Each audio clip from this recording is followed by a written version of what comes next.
dan saudara-saudara, selamat berjumpa kembali bersama dengan saya Pendeta Minaria Boru Purba dalam khotbah atau penyampaian firman Tuhan. Kita semua, saudara dan saya, membutuhkan firman Tuhan, karena firman Tuhan itu pelita bagi kakiku dan terang bagi jalanku. Dan penyampaian firman Tuhan itu juga Allah berbicara kepada kita, dan karena itu kita membutuhkan hikmat dan kebijaksanaan untuk kita dapat memahami, merenungkan dan melakukan firman Tuhan. Karena kita ketahui yang berbahagia ialah yang mendengar, merenungkan dan melakukan firman Tuhan. Justru karena itu, mari kita berdoa. Bapa kami yang bertahta di atas kerajaan surga, Bapa yang baik dan yang maha kuasa, Bapa curahkanlah roh kudus-Mu kepada kami semua, roh hikmat dan kebijaksanaan, supaya kami dapat merenungkan, memahami dan melakukan firman-Mu. Berbicaralah Tuhan melalui hamba-Mu, karena kami semua telah siap mendengarkan firman Allah di dalam nama Tuhan Yesus Kristus. Amin. Dari Matius 13 ayat 31 sampai ayat 33, ayat 44 sampai ayat 52. Demikian firman Tuhan, saya akan membacakan untuk kita semua. Yesus membentangkan suatu perumpamaan lain lagi kepada mereka, katanya, hal kerajaan sorga itu seumpama biji sesawi yang diambil dan ditaburkan orang di ladangnya. Memang biji itu yang paling kecil dari segala jenis benih, tetapi apabila sudah tumbuh, sesawi itu lebih besar daripada sayuran yang lain, bahkan menjadi pohon sehingga burung-burung di udara datang bersarang pada cabang-cabang itu. Dan ia menceritakan perumpamaan ini juga kepada mereka. Hal kerajaan sorga itu seumpama ragi yang diambil seorang perempuan dan diadukkan ke dalam tepung terigu 3 sukat sampai hamir seluruhnya. Hal kerajaan sorga itu seumpama harta yang terpendam di ladang yang ditemukan orang, lalu dipendamkannya lagi. Oleh sebab sukacitanya pergilah ia menjual seluruh miliknya, lalu membeli ladang itu. Demikian pula hal kerajaan sorga itu seumpama seorang pedagang yang mencari mutiara yang indah. Setelah ditemukannya mutiara yang sangat berharga, ia pun pergi menjual seluruh miliknya, lalu membeli mutiara itu.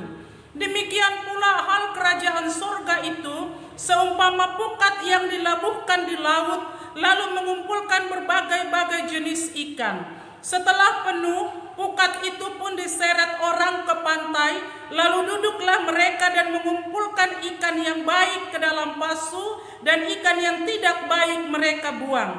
Demikianlah juga pada akhir zaman, malaikat-malaikat akan datang memisahkan orang-orang jahat dari orang-orang benar, lalu mencampakkan orang jahat ke dalam dapur api. Di sanalah akan terdapat ratapan dan kertak gigi. Mengertikah kamu semuanya itu? Mereka menjawab, iya, kami mengerti. Maka berkatalah Yesus kepada mereka, karena itu setiap ahli Taurat yang menerima pelajaran dari hal kerajaan sorga itu seumpama tuan rumah yang mengeluarkan harta yang baru dan yang lama dari perbendaharaannya. Sampai demikian pembacaan firman Tuhan. Yang menjadi tema dari khotbah kita ini adalah kerajaan sorga melampaui dari segala kerajaan apapun di dalam dunia ini. Kerajaan sorga itu melampaui dari kerajaan apapun yang mewah, apapun yang indah, apapun yang kita kagumi di atas permukaan bumi ini.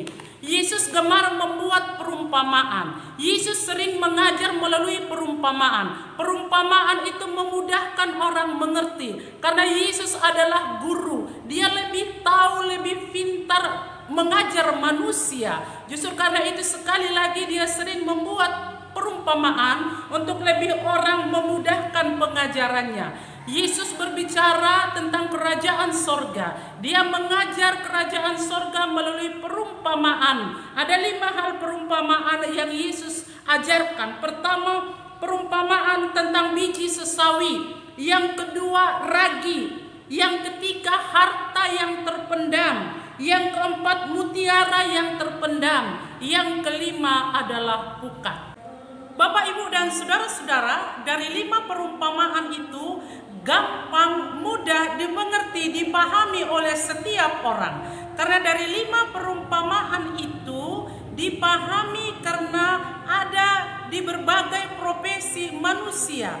Jadi dari segi pendidikan, profesi, status ekonomi gampang memahaminya. Misalnya biji sesawi itu dipahami oleh seorang petani, sedangkan ragi itu sering dipakai oleh kuliner karena itu bahagian dari resep makanan. Sedangkan harta yang terpendam itu dipahami secara ekonomi investasi. Sedangkan mutiara itu dipahami dari segi perhiasan merupakan tabungan dan investasi juga. Sedangkan pukat itu sering dipakai oleh nelayan untuk mensortir ikan di laut. Bapak, Ibu, serta saudara-saudara yang dikasihi oleh Tuhan kita Yesus Kristus, biji sesawi adalah biji yang paling terkecil dari segala benih. Tetapi apabila biji sesawi itu sudah ditanam, maka tumbuhan itu bisa lebih besar dari tumbuhan yang lainnya.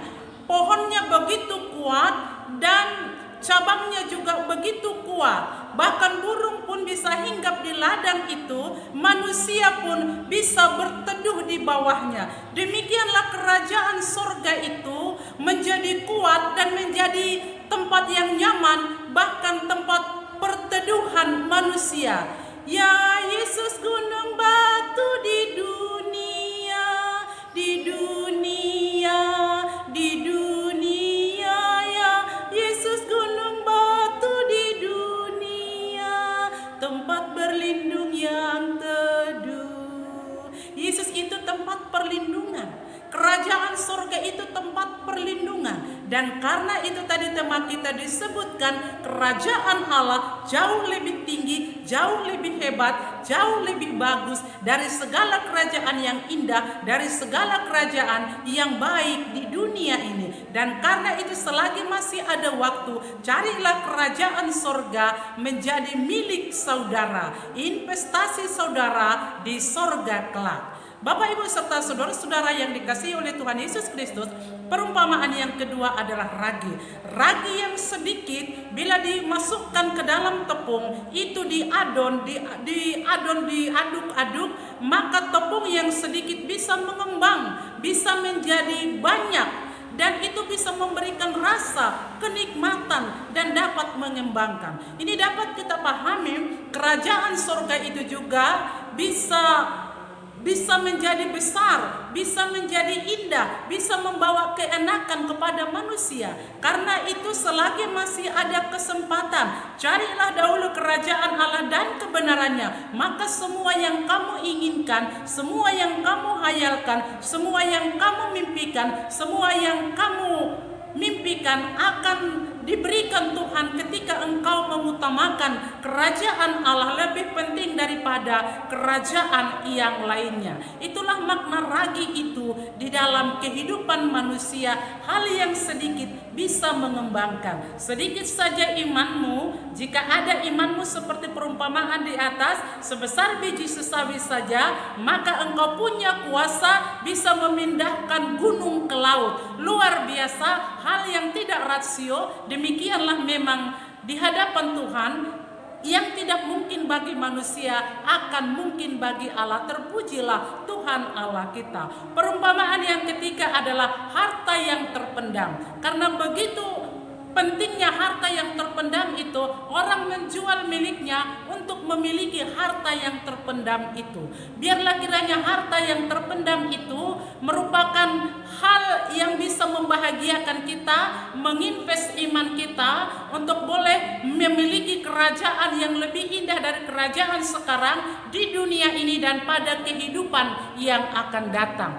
Perumpamaan yang keempat yang tidak kalah pentingnya ialah mutiara yang terpendam. Karena begitu pentingnya mutiara itu, maka ada keluarga yang menjual miliknya untuk mendapatkan mutiara yang terpendam itu. Mutiara merupakan perhiasan bagi manusia, merupakan kecantikan bagi manusia, dan merupakan investasi juga bagi manusia. Demikianlah pentingnya kerajaan sorga itu merupakan hal yang bernilai, merupakan hal yang cantik, yang perlu di dalam kehidupan manusia. Kecantikan manusia yang tidak hanya fisik tetapi inner beauty-nya. Kecantikan manusia tidak hanya jasmani tetapi juga tentang hal rohaninya. Jadi milikilah perhiasan iman yang tidak luntur, tetapi yang terus memberikan cahaya di dalam kehidupan manusia lewat tindak tanduk manusia itu seperti padi.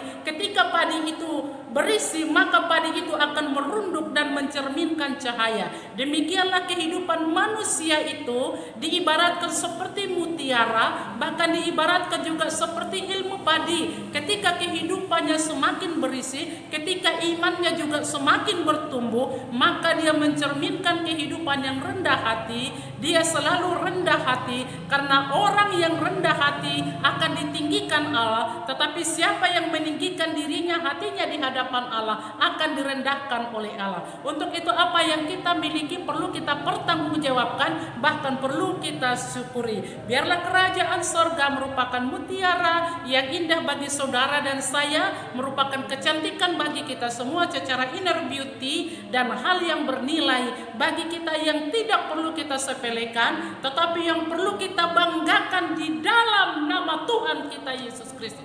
Hal yang kelima adalah pukat. Bapak Ibu, pukat ini perlu bagi nelayan untuk menangkap ikan. Bahkan ketika penuh bubu ataupun jala itu, dia akan tarik ke pinggir dan dia akan pilih ikan atau sampah, ikan yang berkualitas atau ikan yang tidak terpakai. Ketika ada yang tidak berkualitas atau sampah, dia akan buang kembali ke laut atau campakkan ke pinggir pantai itu. Tetapi ikan-ikan yang bagus itu dipilih dan ditaruh ke dalam ember atau ke dalam sambung atau ke dalam drum. Nah, demikianlah alat sortir ini merupakan kerajaan sorga pun terjadi pada akhir zaman. Akan terjadi pemisahan antara kerajaan dunia dengan kerajaan sorga. Anak-anak kerajaan dunia akan dipisahkan dari anak-anak kerajaan sorga, karena tempat anak-anak kerajaan dunia ini ada di dalam neraka yang sudah dipersiapkan. Itulah tempat anggota-anggota Lucifer. Tetapi anak kerajaan sorga, anak Allah, ahli waris daripada Allah, ditempatkan ke dalam kerajaan sorga, kerajaan Allah. Itulah yang kita bicarakan pada saat ini, yang sangat bernilai bagi saya, bagi saudara, dan bagi kita semua.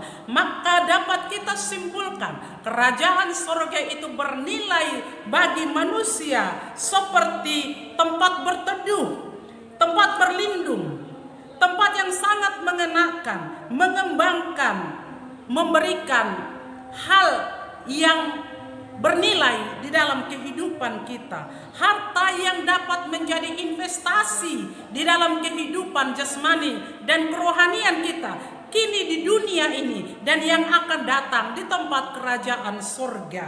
Bahkan perhiasan yang memberikan kecantikan dan investasi yang sangat berharga bagi saudara dan saya, bagi kita semua. Bahkan kerajaan surga itu juga menjadi suatu masa penghakiman, masa pemisahan antara kerajaan-kerajaan, anak-anak kerajaan dunia dan anak-anak kerajaan surga.